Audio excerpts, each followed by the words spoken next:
আসসালামু আলাইকুম, আমি ডক্টর মনজুর, ইন্টারভেনশনাল রিউমাটোলজিস্ট। তো আমার সামনে বসে আছেন একজন রোগী, উনি রোকসানা খাতুন ফ্রম মিরপুর। উনি দীর্ঘদিন 2019 থেকে 7-8 বছর যাবৎ কটিবাত স্পন্ডাইল আর্থ্রাইটিস, এক ধরনের অটোইমিউন রোগ, সেটাতে ভুগছিলেন। ব্যথা ছিল, অনেক ধরনের চিকিৎসা এবং ওষুধ গ্রহণ করেছিলেন। তো সর্বশেষ যখন উনি আসেন 2 মাস আগে, তখন তাকে আমরা অ্যানালাইসিস করে আমরা তার রোগের মাত্রা দেখে তাকে আমরা একটা বায়োলজিক সাজেস্ট করেছিলাম এবং উনি সেটি ব্যবহারে সম্মত হন। সেটি ওনার মুখে আমরা শুনতে চাই যে উনি কিরকম অভিজ্ঞতা পেলেন। ওনার আজকে কোর্স শেষ হয়েছে।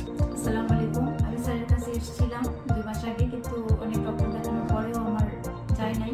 কিন্তু এখানে আসার পরে আমি এতটা ভালো উপকার পেয়েছি, বিশেষ করে ইঞ্জেকশনটা নেওয়ার পর খুব উপকার পেয়েছি এবং স্যার যেভাবে আমাকে যা কিছু মেনটেন করতে বলছেন আমি সেটাই করেছি।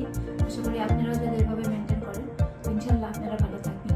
আপনারাও আসেন, ইনশাল্লাহ ভালো থাকবেন। ধন্যবাদ আপনাকে। এখানে যেটি উনি বলছেন, আমরা একটা সাধারণত গাইডলাইনে বলা হয় যেটা ফাইজারের একটা ইমিউনোথেরাপি আমরা ইউজ করেছি, সেটা এনব্রেল বলে। সো আমরা এটা ইউজ করেছি ওনার জন্য। এটা অনেক রোগের ক্ষেত্রে ইউজ করা হয়, রুমাটয়েড আর্থ্রাইটিস সহ বিভিন্ন ধরনের রোগের ক্ষেত্রে, যাদের রোগের মাত্রাটা বেড়ে যাচ্ছে, রক্তে শ্বেতকণিকার তীব্রতা বেশি দেখা যাচ্ছে, তাদের ক্ষেত্রে এই আধুনিক বায়োলজিকটি ব্যবহার করা হয়। এটা বহির্বিশ্বে দীর্ঘ 25 বছর যাবৎ ব্যবহার হচ্ছে। বাংলাদেশে আমরা বেশ কয়েক বছর যাবৎ ব্যবহার করে এখন সুফল পাচ্ছি। তো ধন্যবাদ আপনাকে, ভালো থাকুন। আর খাদ্যাভ্যাস এবং জীবনাচরণ যেটা বলা হচ্ছে, খাদ্যাভ্যাসটা মেনটেন করবেন। Thank you. Thank you. Thank you.